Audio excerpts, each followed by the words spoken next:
Our first speaker is Rich Deck.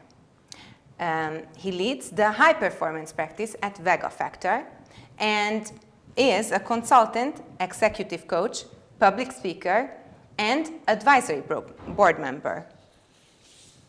In the chat, I'd love if you could put a yes for if any of you have ever tried to get a child to do something using bribery.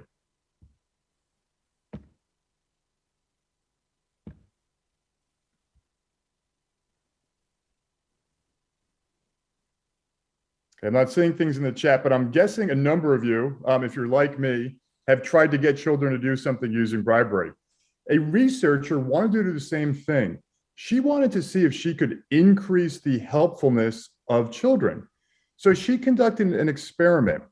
And what she did was in a corner of the room, there was a toddler, 18-month-old toddlers, and she gave them this fun, interactive toy that lit up, made noise, was really fun to play with. And in the corner of the room sat a researcher. And the researcher wanted to see if she dropped a piece of paper, would that toddler leave that fun interactive toy and go over and help the complete stranger? So I'd love for you to think about, like, if you think more than 50% of the time, would those toddlers go over and help that stranger? And I'm guessing if you're like most audiences, some of you be like, yeah, maybe a couple of you, some of you would say, yes, that toddler would help. And many of you probably say, no, that toddler is not going to leave that fun interactive toy to go over and help a complete stranger. Here's what happens.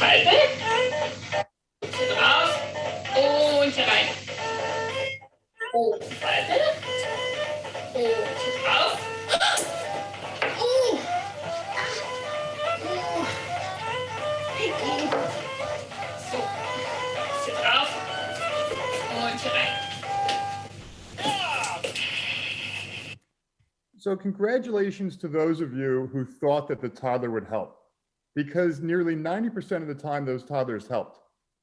Now the rest of you need to do some soul searching.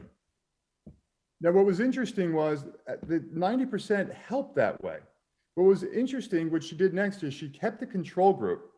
The next time she had a group in the middle of toddlers that she trained using praise. And in the third group of toddlers, she had a group that she trained using electric shocks. I'm kidding. She was just trained using rewards, gave them rewards and little trinkets, little toys every time they went over to help. And what was interesting is the control group helped 90% of the time, but the second group of toddlers, those trained using praise, helped 81% of the time. And the third group of toddlers, those trained using rewards, helped 53% of the time. What many of us are conditioned as parents, as leaders, as coaches, and for coaching people outside of sports, that praise and reward help increase motivation and help increase the activities we want to see. And this was counter to that.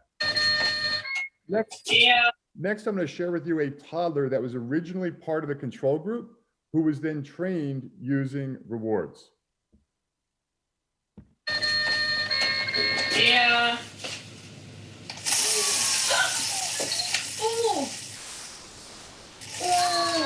Na sowas.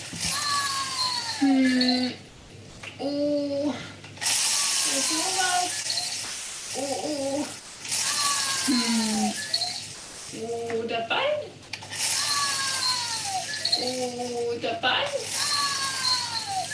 Oh, dabei. I think that means you're on your own. Now, adults, when they're not going to be friendly or helpful, look away. Toddlers will just stare at you. This toddler is all grown up and is now a US politician. Hopefully some of you got that. So a couple things we're going to cover today around how to build the highest performing organizations. The first part we're going to answer is the question around what is performance? The second question we're going to answer is what drives performance? And the third question is what scales performance? To answer the first question, I'm going to bring you back to the early 1800s in the era of the Napoleonic Wars. And at the time, Napoleon had the dominant army of the day, but he was not yet able to conquer Britain because Britain had the dominant navy of the day led by Admiral Lord Nelson. Now, once Napoleon conquered Spain, he now had an armada, a fleet that had the horsepower, firepower to go after Britain. All of this came to a head in the Battle of Trafalgar. And I suspect some of you might know the history of this. Going into the battle, the British fleet had 33 ships, over 2,100 cannons, and 17,000 sailors. Napoleon, the French, had 40 ships, over 2,500 cannons, and 30,000 sailors. The way battles were fought back then is the ships would line up in two parallel lines with cannons coming out of the side to avoid friendly firepower. So if you had more ships and more cannons, you were essentially assured victory going into battle. Nelson knew this. He knew that the fate of Britain was at stake. Their lives were at stake. The fate of British cuisine was even at stake if he fought a traditional battle. But he came up with a different strategy. Nelson was a legend at this time and knew he needed to do a different strategy going into battle. He knew that the ships communicated via flags. And he said, if we come in two perpendicular lines, we could take out that first third of the ships, including the flagship, so the remaining 2/3 of their fleet would not be able to receive commands. And if we could take out the bottom half, the bottom third of that fleet, we could conquer them by the time they swing around. Now, obviously, this is a high-risk strategy because as they're coming in two perpendicular lines, they're taking firepower head on. In the weeks leading up to battle, Nelson met with his men. They had meals. They talked about this strategy. They talked about the approach. He listened to them. He expressed his belief in them, all in preparation for the battle. The day of the battle, Nelson told his men two things. One is engage your enemy as you see fit. And the second thing Nelson said was, once the battle begins, I am not going to issue one single command. Imagine that. You're going into the biggest battle of your life, right? Your lives are at stake. All the things around Britain are at stake. And your leader is saying, I'm not going to issue one single command and to engage your enemy as you see fit. Nelson himself puts himself in the front ship to take things head on. The battle begins. And as expected, the British come under heavy firepower. Early in the battle, Nelson takes a bullet in the back of his spine and dies. It's a good thing he said he wasn't going to be issuing any commands because he wasn't around very long. What was supposed to be an overwhelming victory for the French fleet was an overwhelming victory for the British. They conquered and destroyed 22 of the French fleet and didn't lose a single ship themselves. What was supposed to be an overwhelming victory for the French was an overwhelming victory for the British. And it was because Nelson intuitively knew that there were two types of performance. He understood tactical performance. Let's have a really good strategy, a good plan. We're going to come in two perpendicular lines. Tactical performance is about convergence, following the SOP, following the best practice, sticking to the plan. But he also understood that that doesn't solve for things. Things change right away every single day, and especially in the heat of battle. He understood adaptive performance, which is about divergence, engaging your enemy as you see fit, creating a better practice, problem solving, how we don't stick to the plan, how we use our own judgment to solve for what we think is right. Because he understood these so well is what led to their incredible victory over the French fleet. We see this in our work. If you think you've ever called the call center and felt like someone was reading a script to you, that is too much tactical performance. Or if you've called the contact center call center and the person asks you what your name is, what your information is, and then passes you to someone else, and that other person asks you the exact same questions, that's too much adaptive performance. They didn't learn from the past. Every team, every organization needs a mix of these and needs the effective mix of these to drive higher performance. Most organizations that are small, growing, scaling can often have high adaptive performance, but low tactical performance. These teams are fragmented. It's overly decentralized, a lot of reinventing the wheel. And as organizations typically grow, then it can feel chaotic. A lot of fire drills, constant starts and stops, like we're being busy, but are we really driving impact? Or decisions can only be made with like now lots of people are involved. Now we're low adaptive, low tactical. And then as organizations typically grow, they start imposing deeper command and controls to boost tactical performance and to bring order to the chaos. So now they have tactical performance, but low adaptive performance. And in these cases, sometimes blame takes place, weaponization of metrics, deep command and control from top down. We want to get every team, every organization to be balanced, where there's a mix of bottoms up, top down alignment around priorities. There is belief, not blame. People are experimenting constantly to try to make things better. Teams effectively problem solve. There's apprenticeship where people are learning from each other in a safe, psychologically safe environment. Teams have localized control, and there's transparency so people can weigh in and support each other. That's where we want to get every team and every organization. The next question we're going to answer is, what drives performance? From our research in Prime to Perform, which we published a couple of years ago, we learned a simple truth. Why we work determines how well we work. Why we do anything determines how well we are going to do it. There are three parts to why we do things. One, the activity or work itself. Two, your identity, values, and beliefs. And third, external forces. So I want you to think right now about a hobby that you have. I'd like to get that in your head, because that is the first motive. Play. When you do a hobby, you're doing it because you enjoy the activity itself. You're not doing it to be famous. You're not doing it for the money. You're not doing it because you felt your family pressured you to do it. You're simply enjoying the activity. To be clear, this is not about ping pong table and foosball tables at work or virtual happy hours, which can be fun. This is with the part of your work where you're in the zone, you're in flow, and you're just focused on the activity itself and enjoying it.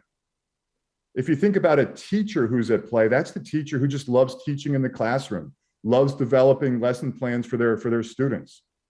The next motive is purpose. Purpose is not the grandiose mission statement. Purpose is when you see how your work matters. Purpose for the teacher is when they, at the end of the year, when that student comes up to them and thanks them for helping them grow and develop over the course of the year. When they see their students start to figure out those math concepts that they're teaching, they're seeing how their work matters. The third motive is potential. Potential is when you're doing something for a second order outcome. So what does that mean?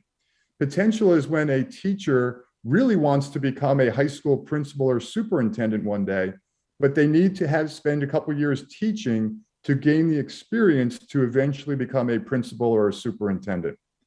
Because all three of these motives link to the work itself, they are the direct motives. Now, I'm going to ask you, I want you to think about if any of you have ever tried to guilt a loved one into doing something. And I suspect a number of you have. This is a form of emotional pressure.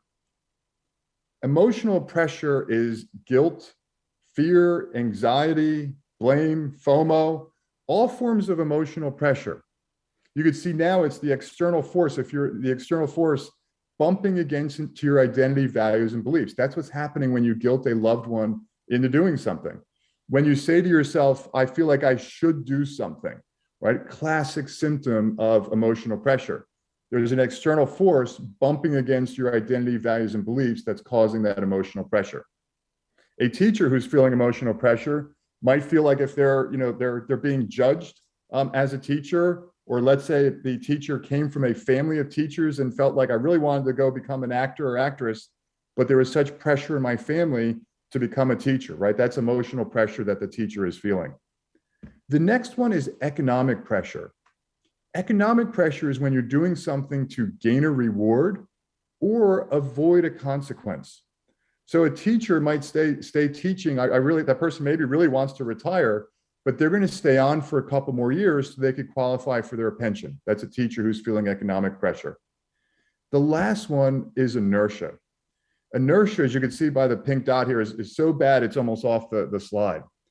Inertia is when you ask somebody, why are we doing this? Why are we doing this process?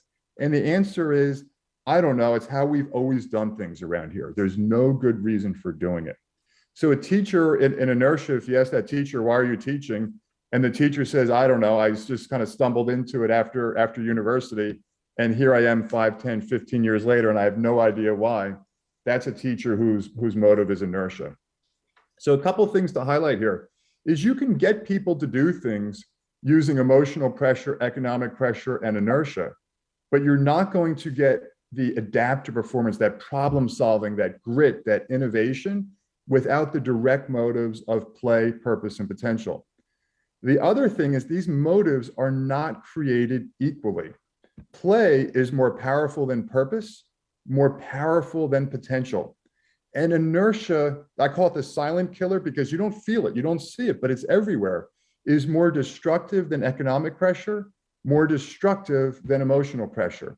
The direct motives drive intensity, choice, agency. The indirect motives have people feeling controlled, manipulated, pressured, and coerced. I'm going to bring these into your personal lives now. And it's a good thing you're not in chat. I would not ask any of you to share any of this anyway. But I want you to think about a relationship that you are in and why you're in that relationship. Some of the answers could be is, do you know what? Like we enjoy doing things together. We have shared hobbies, or we like really enjoy raising our children together, or that we help each other in where we want to go professionally and in life. Or maybe we're together because of emotional pressure. We're staying together because what are people going to think about us if we, break up? What's my partner going to think if I end the relationship? Or economic pressure. I'm staying in this relationship because it'd be expensive if we broke up and we had to get separate places to live. Or we're staying in this relationship because we've just known each other since we went to school together growing up. Inertia. We see these carry through. Those relationships where people have high play, purpose, and potential are going to problem solve more effectively, right? Those big things aren't going to, those little things aren't going to become big things, and those big things can help bring you closer together. We see the same thing in marital happiness. Couples who are doing things with more play, shared hobbies, shared interests, are going to have much higher degrees of happiness, where couples are staying together simply because they've known each other a long time. We see the same thing in high school academic achievement. When students are choosing things that they are genuinely interested in learning and doing, they're going to outperform the students that are taking classes simply because they feel pressured. I need to take this so it would look good on my application to college. And we see it in athletic grit. When people are playing sports because they love the game, they're going to be way more resilient to injuries, to challenges, to being on losing teams or difficult coaches than athletes who are playing sports simply to please their parents or look good on an application to university. We can see these in all aspects of our lives. And it is so predictable that we can roll it into a simple framework called total motivation, or TOMO for short. Total motivation is when the direct motives of play, purpose, and potential outweigh the indirect motives of emotional pressure, economic pressure, and inertia. Now, like in kind of working with people like yourselves all across the globe, I hear over and over again, we want agility, we want speed, we want psychological safety, we want inclusion of thought, right? We want all these things. But in reality, most teams and organizations, the indirect motives of emotional pressure, economic pressure, and inertia outweigh the direct motives of play, purpose, and potential. Now, most organizations, we want that. We want tactical performance. We want adaptive performance, right? That's high TOMO. In reality, things get worse in how we operate. So what happened, the first piece is the distraction effect. Have ever of you gotten nervous in front of performing in front of a lot of people? That is the distraction effect, where you're working hard to solve something, but that second thought is going through your head, right? You're distracted as you're trying to solve something. So now we have tactical performance, but we've started to just destroy adaptive performance. We can do even worse than that. Now, this is an actor here. So actors call the distraction effect Stage fright. Writers call the distraction effect writer's block, or evidence of our first draft of Prime to Perform. And for athletes, call the distraction effect choking under pressure, or the yips. So we could see these in all aspects of life. We can do worse with the cancellation effect. Have you ever seen someone at work and said to yourself, that person is just checking the boxes today? Or maybe you just had a day yourself with everything, a whole bunch of stresses, or tough night of sleep or anything like that. And you're like, you know what? Like, I'm not going to be at my best today. I just need to get through it. I'm going to do like the bare minimum to check the boxes and just get through things. This is the cancellation effect, where you're taking care of the basics, but you're not doing any discretionary effort. You're not innovating, right? You're not problem solving. You're not diverging from the plan. You're not thinking. You're just kind of following the script of the day. These are watermelons. Yes, I'm sharing watermelons right now. Have you ever been to a meeting where like you sense that people are like, everything's looking rosy on the update, right? It looks great on the outside, green on the outside, but underneath it, it's red, right? That is a watermelon update. And it's a classic symptom of the cancellation effect, where we're going to show everything is great externally, but in reality, we've got challenges and problems that we're not being transparent about. We can do even worse. Now, I don't mean to scare you this afternoon, but this is a cobra snake, if you didn't already know that. And also in the 1800s, in the city of Delhi, which was under colonial rule, these cobras had overtaken this city, which was affecting tourism. It was affecting commerce and business in the city. And the city of Delhi said, we need to solve for this. Like, this is hurting our city. It's hurting our business here. We need to solve for this. And the government created a bounty. And they said, hey, citizens of Delhi, every time you bring in a dead cobra, we're going to pay you, right? And therefore, we'll clean up the city quickly and get back to business as usual. And they started the plan, and it was working well out of the gate. Dead cobras were coming in. The dead cobra dashboard was flashing green. Meanwhile, some local entrepreneurs had created some cobra farms to mass produce cobras, bring them in, and make a lot of money. It was working. Finally, the city of Delhi figured out what was going on, turned the bounty off immediately. So all of a sudden, the value of the cobras went to zero. Once that happened and the value of the cobras was zero, the entrepreneurs released all of these cobras back into the city because there's no more value to them. And there were more cobras at the end than there were at the beginning. This is the cobra effect, where you have tactical performance. The dead cobra dashboard was flashing green. We've destroyed adaptive performance. And now we've introduced a new type of performance, maladaptive performance. Maladaptive performance is when you get something at the end that is opposite your original intention. The indirect motives were so strong that it created the conditions for maladaptive performance. Anytime, if you're reading a headline about a business that has a cheating scandal, or for example, Wells Fargo creating fake accounts here in the US, that's a sign of maladaptive performance. So we've answered the first two questions. What is performance, right? There's two types, tactical and adaptive. And the second question around what drives performance, having the direct motives of play, purpose, and potential, outweighing the indirect motives of emotional pressure, economic pressure, and inertia. The next question is, what scales performance? Motivation can be measured, right? We can measure play, purpose, and potential.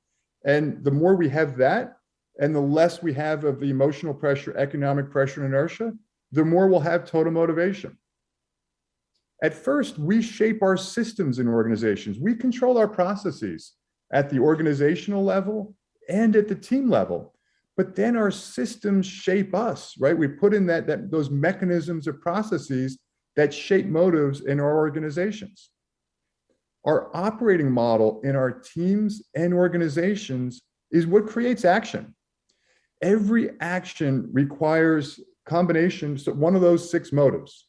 And if you were to think about, like, over the course of your day, what is the motive that you are doing something? it's going to tie back to one of those six. Therefore, our operating model is our motive machine at work. So what do I mean by an operating model? There are 5 key parts to the operating model that drive our six motives. The first is identity. This is the mission and norms that reinforce play, purpose, and potential. In many cases, organizations might have the intent of we're really going to be customer centric. That's high. But the challenge is, are you really going to be customer centric when times are tough, or are you going to be customer centric in name only? Right. That's the low tomo side. The second operating model lever is structure and planning. On the low tomo side is when people have roles where it feels like they are just throwing things over the wall. They're not able to see how their work matters. They're not able to learn from the impact of their work and make adjustments. That's the low tomo side. On the high tomo side is when you have cross-functional teams solving for impact and having that ability to learn how their work matters. It's having strategies as a team, even if it's a frontline team, for what are our priorities this week? What is our strategy for having impact? And we're going to be transparent with that with our leader to make sure there's that bottoms up, top down alignment. The third one is around team habits. So on the low tomo side are teams that either don't really plan or prioritize, don't problem solve, don't experiment. And when they do get together, it's the update meeting where someone is the leader and people go around the table and share their updates. And very few people are paying attention until it's their turn to be close to giving the update or the person leading the meeting. Hyper tactical, check the boxes, people feel fungible. That's the low tomo side. On the high tomo side, the team itself is aware of the motives and being really intentional about increasing the direct motives and decreasing the indirect ones. Teams are building and owning their own priorities. They're fostering intensity, but doing so without the pressure, without the blame, the judgment, doing the same thing over and over again. That's on the high tomo side of team habits. The fourth one is around leadership. So on the low tomo side are leaders who blame, judge people, right? Really foster that hierarchy and that power dynamic that they have as leaders. Equally low tomo, the leader who wants to be liked. I'm going to be the hands-off leader. So I'm going to be not going to really coach you. I'm not going to really, build your capabilities. I'm not going to challenge you. I'm not going to really point out ways to help your work move forward in a different way because I want to be liked. That's low tomo as well. High tomo leadership is when leaders believe in people. The org maintains a high bar for leadership skill. People are clear on the skills they have, and there's a culture of apprenticeship where people are learning from each other and building capabilities. There are clear expectations. Leaders who have the emotional intelligence to help reduce the indirect motives people are feeling and to increase the direct ones of play, purpose, and potential. How can we unlock people's strengths in alignment for what our team needs, right? Those are things on the high tomo side. The last one is on the talent system. How we manage our talent in our organization and in our team. And on the low tomo side at the organizational level, if there's people who are like the rating system, feels low tomo, people compared and ranked against each other, forced distribution curves, people feeling judged, a lot of bias in performance reviews, right? Low tomo side in the talent system. Or did you merely hit your numbers, right? If you hit your numbers, you're great. And if you didn't, you were blamed. So a lot of low tomo aspects of the talent system. A lot of organizations are moving to hands-off talent systems because they realize how low tomo those are. And they're saying, hey, let's have more frequent conversations over the year so that we can continuously get better versus doing it once a year. Great from intentionality standpoint, but in reality, it's creating a lot of shadow systems that are reducing the transparency that a lot of people have in the process. On the high tomo side, it's transparent. What are the skills that people have? What are the values of those skills? And how do we in our teams coach and mentor each other, not judge or blame, but build skill-based capabilities in our teams? So regardless of the talent system in your organization, are you fostering learning and growth about skills that matter for your team in the day-to-day work? The other pieces around this, a lot of organizations are highly hierarchical and title-centric, where people feel like the only way to grow in the organization and get compensated more is through advancement in titles. As a result, I've seen a lot of organizations have title inflation and all these different titles for people. It's extremely confusing as a means for people to feel like they're growing and getting increases in compensation. The counter to that is let's focus on skills. Let's not create an organization that is about promotion, but one that is about skill growth.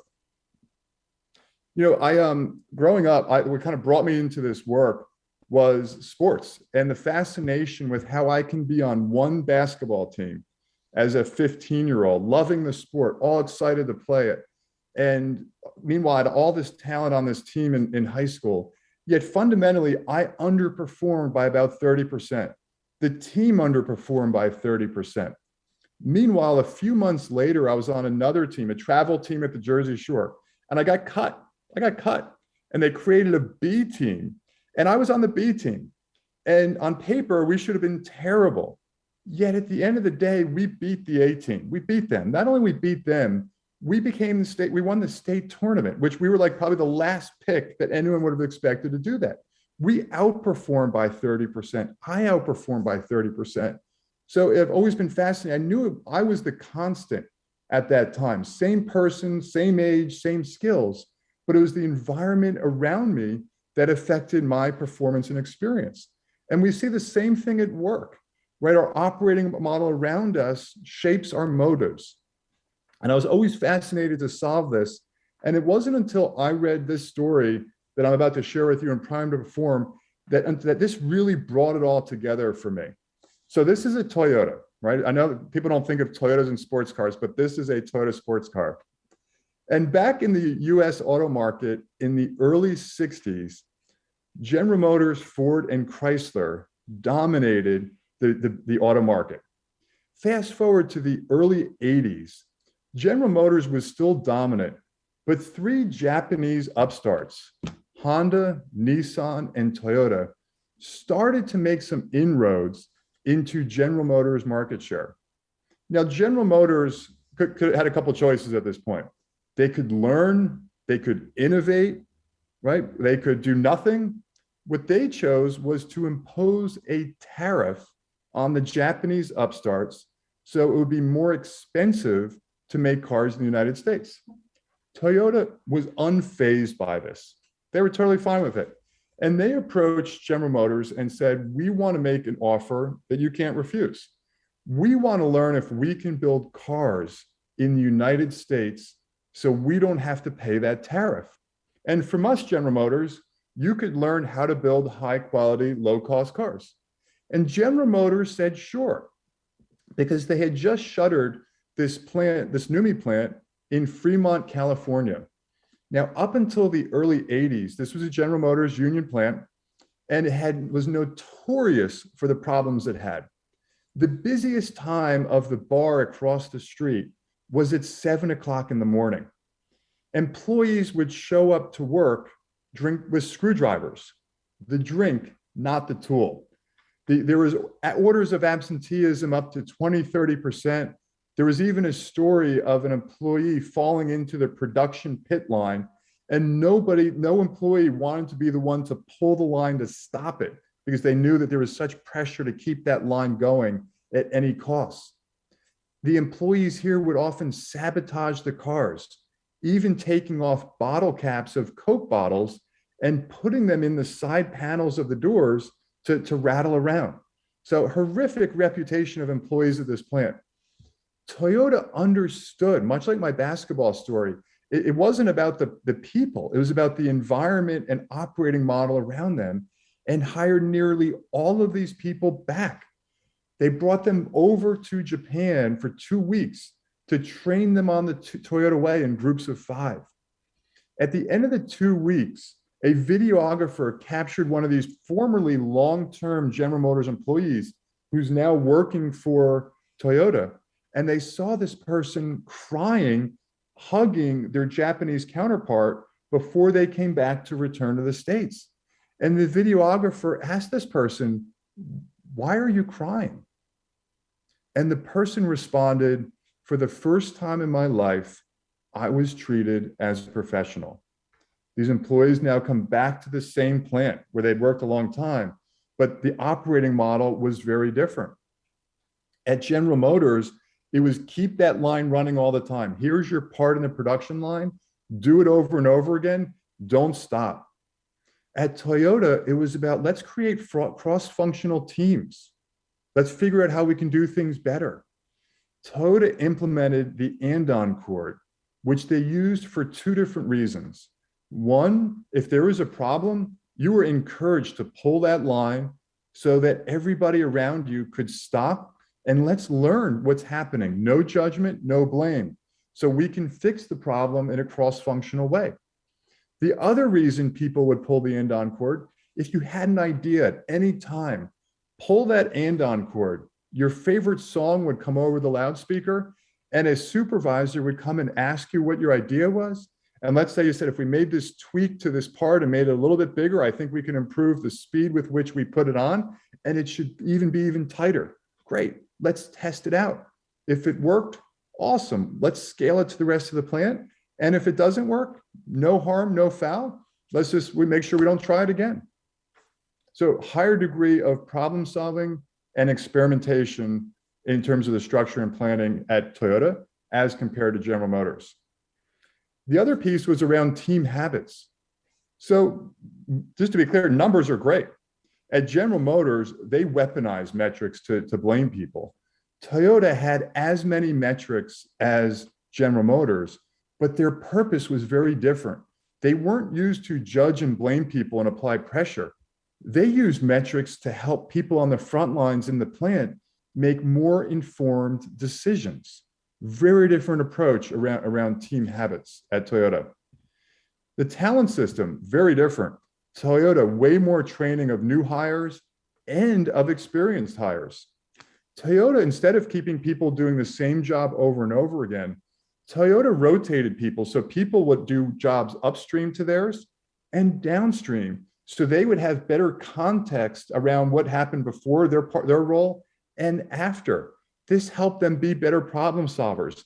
This helped them generate better ideas for how to do things better. In status differences, at General Motors, if you were a frontline employee, you ate in a separate cafeteria, you dressed differently, and you parked your car in a separate parking lot. Toyota got rid of these differences. They wanted to reduce the structures of hierarchy, to reduce the likelihood of blame and judgment, and to make things more open to share ideas and to have greater psychological safety. And then lastly, job classifications. There were 80 job classifications at General Motors. It was a bureaucratic nightmare, confusing, right? Titles everywhere. Toyota collapsed that to 4 to streamline decision-making and reduce hierarchy. The employees also learned the Toyota way, which was really very customer-centric. It was focusing on a long-term philosophy versus just hitting numbers in the short term. They built a culture of let's fix problems. Let's make the time to learn. Even though they were a production plant, they would pause to learn so they wouldn't make mistakes again. Let's standardize things and create a culture of continuous improvement. Let's not just do things the same way over and over again. Let's continue to drive continuous improvement in how we do our work every day. Let's directly learn when we need to improve things. Let's create the time to reflect, right? Some organizations were too busy right now to pause and reflect. We're just hamsters on the wheel. Toyota understood that reflection and learning would allow them to go even faster. So right before COVID, seems like almost years ago now, I was delivering this talk in Southern California here in the States. And there's this guy in the back of the room and he's like nodding and he's smiling really happily. And at first I thought he was like listening to music or something like that. I went out to dinner with him that night and it turned out he worked for Toyota in the late 90s at that NUMMI plant. And what he shared with me, he said, here's another story. He said, if there was a leader in that plant who blamed somebody, right? There was blame by a leader. It was the leader who was counseled and put in the timeout box. Toyota understood how damaging blame was for learning. Now, they wouldn't fire the person, that was against their culture, but it was completely a major line in the sand. If any leader blamed someone else, they would have to take it, they couldn't lead. That was completely unacceptable to them. So what happened in terms of productivity and quality? Before the joint venture, it took over 43 hours at that plant, same people, to manufacture a car. Fast forward, after changing the operating model around these same people, it took less than half the time to manufacture a car. Again, pretty much same equipment, same plant, same people. Changing motives, increased adapter performance, higher levels of performance, translating to this level of increase. What about quality? Quality went up over 30%. People felt a greater sense of ownership and control and saw the impact that their work had downstream on the line. The level of productivity was now so great, it was nearly approaching that of Toyota's flagship plant. Again, these people that had horrific reputations when they worked under General Motors are now flat out crushing it. Same thing on quality. Quality is so good, it's nearly that of the flagship plant. General Motors had the keys to the kingdom right underneath them to learn how to operate differently, essentially how to learn to change an operating model to improve motives, to improve performance. But they were too low TOMO to learn. As a result, their productivity languished, stayed over 40 hours to manufacture a car, and their productivity stayed flat, pretty low. It wasn't until much later that General Motors upped its game around productivity and quality. So what happened? By 2015, General Motors' market share has now dropped to 17% in the United States. Toyota became the third largest car manufacturer in the United States and the largest car manufacturer in the world. Their plants generate thousands of ideas every single year in the spirit of continuous improvement. And people share ideas because they know they're going to be listened to. They're going to be experimented on. It's not merely just putting things in idea box. It's ideas to rapidly test to see if we can do things better. So we've covered a couple things here around the science of performance and building that into our teams and organizations. We answered the question around what is performance, the two types, and getting the right balance between tactical performance and adaptive performance. We covered what drives performance, the 6 motives for why we do anything in work or outside of work, the direct motives of play, purpose, and potential, and the indirect motives of emotional pressure, economic pressure, and inertia. And we talked through what scales performance. It's our operating model in our teams and our organizations that shape human motive. It's the operating model, things including identity, our structure and planning, team habits, leadership skill, and the talent system. So we've covered a lot today. I know we're going to have some questions. And what I just shared with you is kind of an overview. We can go a lot deeper, and in Prime to Perform, it goes a lot deeper into each one of these. But that's the primary talk for today. But I'll pause here as I understand there'll be some questions coming my way over the next 10, 15 minutes. Hi there. Thank you so much for this educational talk. I certainly learned a lot. And thank you for joining us today. With that said, everybody is welcome to ask their questions. We already have one. Are long-term plans suitable for dealing with sudden changes? For example, Toyota just changed their lean methodology, abandoning the just-in-time manufacture in favor of keeping larger stocks. Yeah, so I think the question is around when and how is it consistent with what I shared that people are changing their goals and strategies? It sounds like that's the question. I would imagine so. Okay. Yeah, and first off, that is, and what's going on in my head is a lot of organizations are extremely rigid with, like, if you think about OKRs or maybe your organization's, half year or annual goals. These are our goals, and many times they stay very fixed and rigid. And what I'm hearing, when Toyota is shifting that, at least they're having some, they're breaking inertia and shifting their strategies as world conditions are changing around supplies during a pandemic. Now, I would almost argue, Toyota was high Tomo, and then they dropped a bit. And so now, that was, I share with you, in the 90s, they kind of built it up, they dropped it, and it took them years to get it back. The faster organizations can make those pivots and be less rigid to their goals, that is a sign of adaptive performance. Now, I don't know exactly when Toyota did that, but I would almost wonder if it just happened, given everything that's gone on in the pandemic and supply chains, that maybe it should have happened a year ago. And that would have been even higher, more adaptive performance on their part. Right. Great right. question. Thank you. Dearest attendees, if you are here with us and you have some questions, this is your chance to ask your questions of Rich. So please go ahead and put them in the tab under Q&A. With that said, I would like to thank you for joining us. We will be sending you these little gifts that we have made. Oh, that's awesome. Oh my gosh. That is awesome. Thank you. Very cool. So glad to have you here with us today. And I am checking. We have another question. So here we go. How to measure the current status in teams? What are the motives in play? How to check the current status to define a plan to change? Yeah, so how to define, how to measure, and then a kind of a plan to change. So a couple ways. One is you can visit us at vegafactor.com. We have some tools that can help you measure it. Another quick way is to simply have the conversation with your team.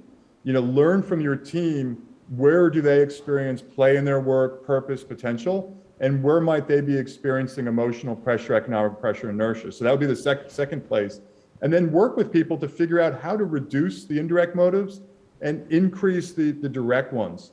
And the more you understand the parts of the team operating model, those are the levers that you can change to kind of help make those shifts in your team. Again, part one, we have plenty of, part of our mission is to help any person, any team, or any organization be high Tomo. So we have technology that really helps provide some artifacts, tools, to be self-serve on that. So again, please feel welcome to reach out to me, to go to our website and can set you up on those. Again, it's complimentary. The second piece is to have the conversation with your team and kind of learn more deeply where people's motives are and what you can do as a leader in terms of the habits of your team on those operating model levers, the tweaks you can make. And then the third is just lastly for you and others, if you have a question, please feel welcome to reach out to me on LinkedIn and say, hey, I tried this and here's what I'm learning. By all means, feel welcome to reach out.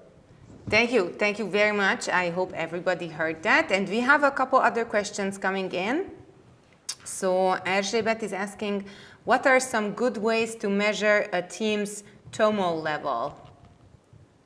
Yeah, it's a great question. It's very similar to what you just shared. As you can go to our website, and we have some technologies that can help you measure it.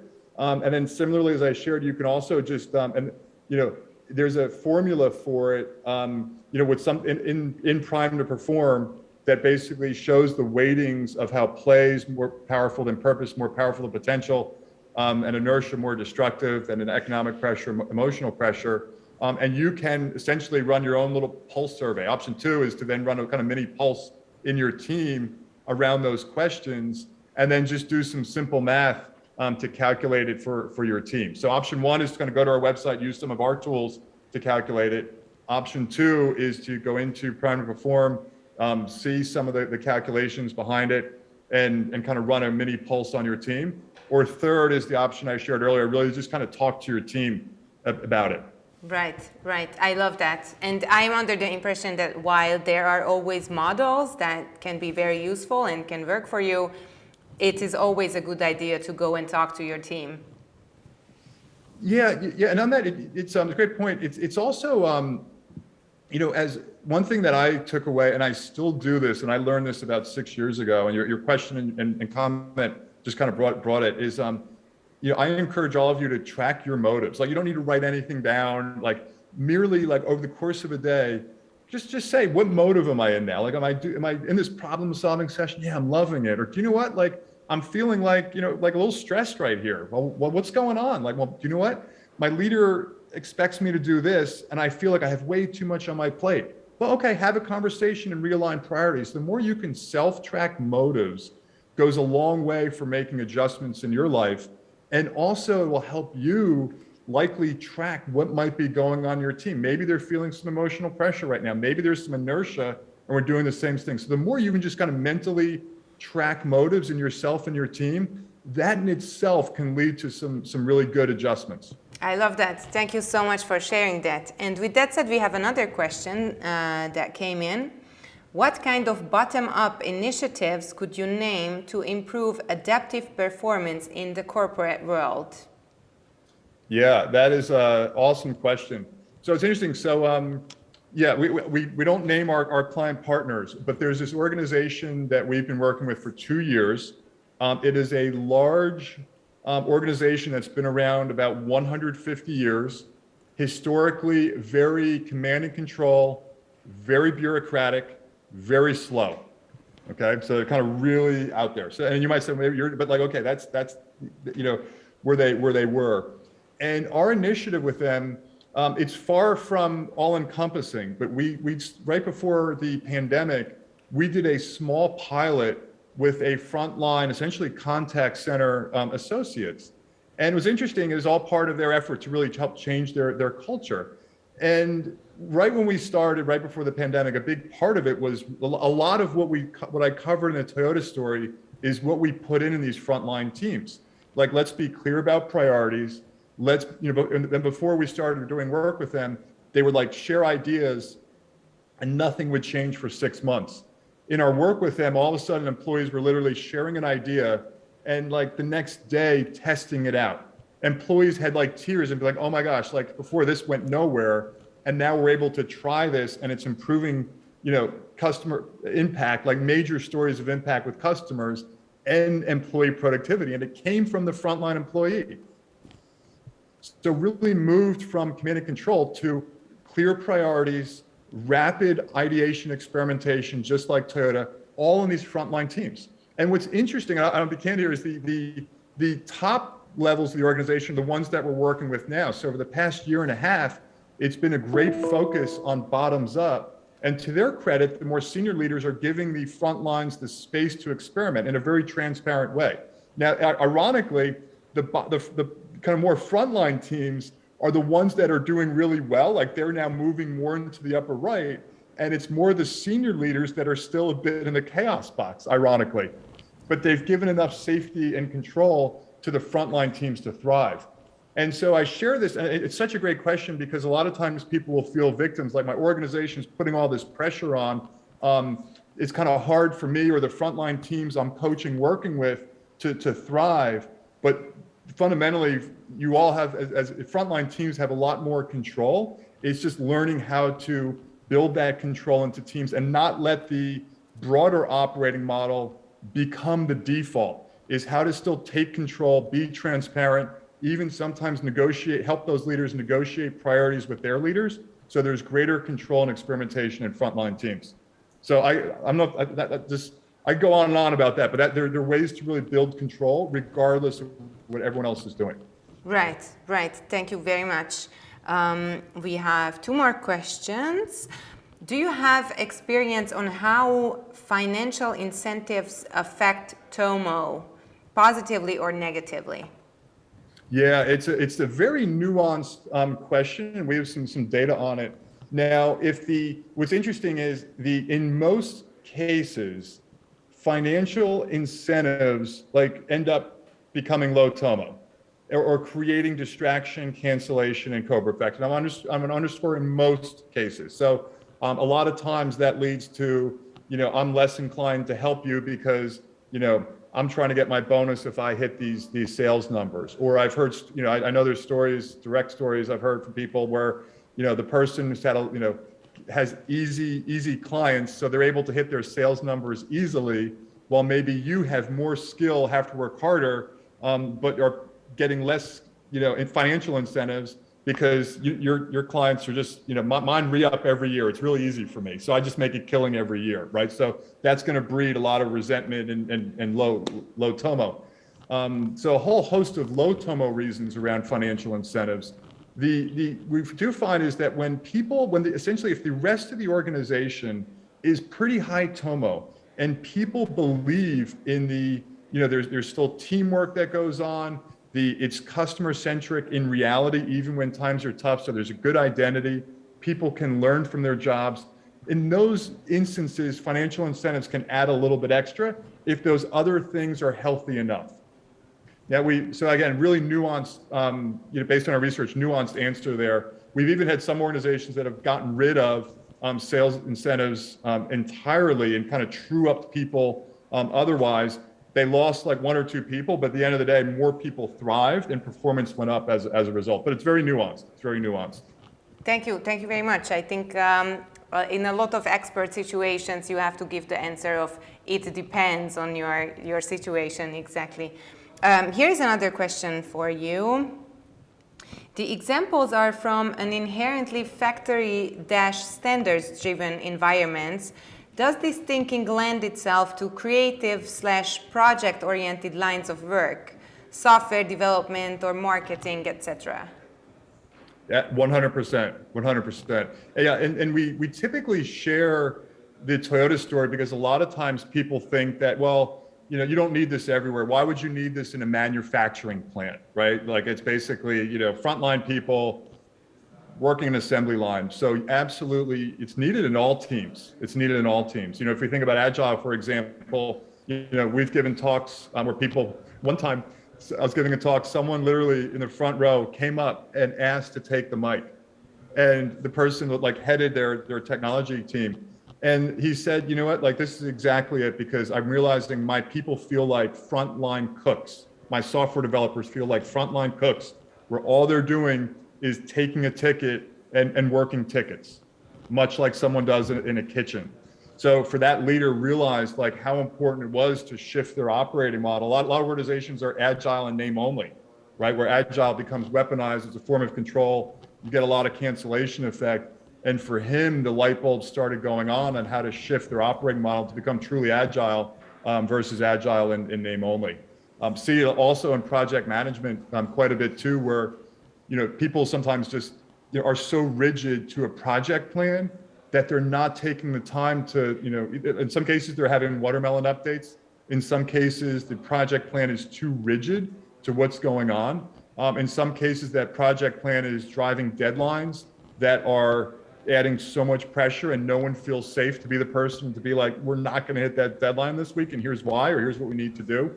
So fundamentally, it's applicable everywhere. All the things you mentioned and things outside of work as well. Thank you very much. And another one. As a small team leader, how do I make sure the team has the psychological safety to speak up while we keep witnessing signs of problematic or worsening operating model that hinders performance?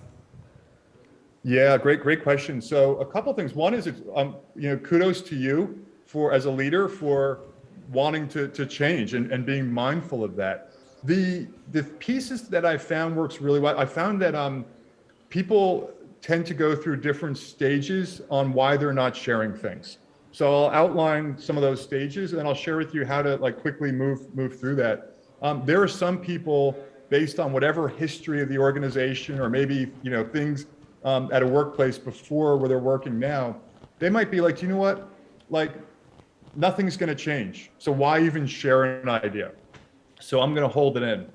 Or maybe I'm new to the team and I'm like, do you know what? Maybe it's imposter syndrome. I'm not going to share an idea because who am I? My colleagues have been here a while. I'm just going to hold it in. Or it might be, you know what? I'm not going to share an idea because I feel maybe it's my own stuff. I feel like I might be judged adversely for my idea. Or then kind of the next stage, which is now getting a little bit better, is now I'm okay sharing an idea, but I want you to do something with it. The ultimate is much like Toyota, or that organization I was alluding to, where people are surfacing bite-sized ideas. They're not trying to change. They're focusing on what they can control within their team and rapidly test things. the more, and I've seen a lot of organizations try to like make things way too complicated, focus way more on assessing things versus just making a little bite-sized tweak. The more bite-sized tweaks people see, and you're like, oh my gosh, that person just shared something, and it resulted in a tweak that you made as a leader or we made in our team. Now they're seeing real change. It's not just words. They're seeing real change in the team quickly. That's what starts pulling people through those stages I was alluding to. Thank you very much. And another one that just came in. What's your advice to those who try to unleash intrinsic motivation while they know extrinsic motivation is already problematic to begin with? That is problematic to begin with. Right. Yeah, it's like that's the way to go. Like it's I find step one is kind of learning what we've covered today and really working to change it. And the more, I think a lot of times leaders don't realize that regardless of your level, you control about half your team's motives. Now, what I see in many organizations is, as leader, the leader takes on the operating model of their leader and you get a lot of sameness. So if you have a lot of command and control processes or leadership in your organization, that becomes the default. A high tomo leader who is leading with the direct motives and working to reduce those can counteract that to a pretty good degree. Now it's going to take some work, but you can counter that to a large degree. And we've seen that in organizations over and over again.